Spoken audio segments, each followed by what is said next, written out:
మలక్పేట్ మార్కెట్లో మిర్చి మాఫియా రెచ్చిపోతోంది. వ్యాపారులు మిర్చి రైతులను అడ్డంగా దోచుకుంటున్నారు. అధికారుల సాక్షిగా మిర్చి రైతులను మోసం చేస్తున్నారు. మలక్పేట్ మార్కెట్లో జరుగుతున్న మిర్చి దందాపై V6 స్పెషల్ స్టోరీ.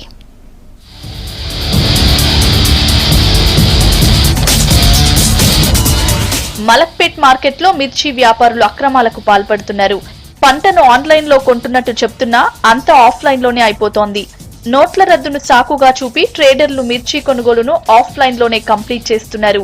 తర్వాత తీరిగ్గా నామ్లో కొన్నట్లు లెక్కలు చూపిస్తున్నారు. మార్కెటింగ్ శాఖ కూడా సపోర్ట్ చేయడంతో వ్యాపారులకు కలిసొస్తోంది.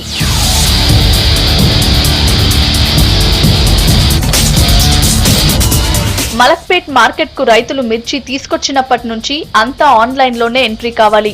వ్యాపారులు మిర్చి శాంపిల్ చూసి దాని రేట్ను ఆన్లైన్ లో బిడ్ చేయాలి. కానీ వ్యాపారులు మాత్రం రైతులను నిలువు దోపిడీ చేస్తున్నారు.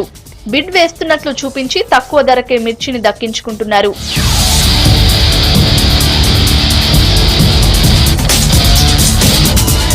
పండించిన పంటకు గిట్టుబాటు ధర రాకపోయినా కాస్త ఎక్కువగా వస్తుందనే ఆశతో రైతులు మార్కెట్కు వస్తున్నారు. కానీ మార్కెట్లో వ్యాపారులు మిర్చి రైతులను నిలువు దోపిడీ చేస్తున్నారు.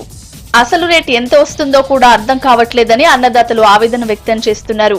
మిర్చి తెచ్చాను అయోధ్య మండలం గద్వాల్ జిల్లా. ఇంకా రేట్లు సరైన రేటు రాలేదు, ఇంకా ఇవ్వలేదు. ఇవ్వాలి 6,000 లాగా అని అడుగుతున్నారు, కానీ మేము ఇవ్వము. రైసర్ కదా 4 రోజులు ఆపుకుని లేదంటే రిటర్న్ గానే వేసుకోపోతామని చెప్పామంతే. ఇక మార్కెట్ లో జరుగుతున్న దందాపై అధికారులు వింత సమాధానం చెప్తున్నారు. రైతుకు గిట్టుబాటు ధర రాకపోతే ఎన్ని రోజులైనా మార్కెట్ లో నిల్వ చేసుకోవచ్చని చెప్తున్నారు. కానీ వ్యాపారులు రైతులను మోసం చేస్తున్నారని ప్రశ్నిస్తే మాత్రం అలాంటిదేమీ లేదంటున్నారు. వ్యాపారులు ఇంతకు ముందు గతంలో కొంచెం ఇబ్బంది ఉన్నమాట వాస్తవమే, కానీ ఇప్పుడు వ్యాపారుల దూరం కూడా చాలా వరకు మారింది. వాళ్ళు కూడా సహకరిస్తున్నారు నామకి. ఇక్కడ జరిగే ట్రాన్సాక్షన్స్ అన్ని కూడా మేము ఓపెన్ ఆక్షన్ ద్వారా ఉన్న ట్రాన్సాక్షన్ చేయలేట్లేదు. కూడా మేము మామూలు తిరుగుతున్నారు మొత్తం యాడ్ అంతా. ఇక్కడ ఓపెన్ యాక్షన్ చేయకుండా ఇక్కడ డైరెక్ట్గా నాములో వేసింది మాత్రమే మీకు కౌంట్ అవుతుంది. దాంట్లో రేట్లలో ఎక్కువ తక్కువలు ఒకవేళ వాళ్ళు ఏమైనా చేసినట్టుగా భావించిన రైతులు ఇమ్మీడియట్గా దాన్ని క్యాన్సిల్ చేసుకోవచ్చు. మళ్ళీ ఈవినింగ్ ఎక్స్పోర్ట్కి ఆర్డర్ వచ్చింది అనుకోండి, అప్పుడు 10 రూపాయలు ఎక్కువ పెట్టి కూడా అతను కొనుక్కోవచ్చు. దాన్ని మనం బిజినెస్లో మనం గంటకు ఒకసారి రేట్ మారుతుంది కదా, కాబట్టి అతను కూడా మోసం చేసిండు అని మనం ఆడడానికి వీల్లేదు. ఒకటే రకంగా కుమ్మక్కయ్యారు అని మనం ఆరోపించడం కూడా కరెక్ట్ కాదు అందరికీ.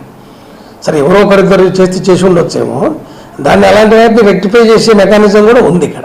మలక్పేట్ మార్కెట్ లో అధికారుల నిర్లక్ష్యంతో మిర్చి రైతులు నిలువు దోపిడీకి గురవుతున్నారు. కొండంత ఆశతో రైతులు పంటల్ని తీసుకొస్తుంటే ఇక్కడి వ్యాపారులు మాత్రం అడ్డగోలు రేట్లకు కొనుగోలు చేస్తున్నారు.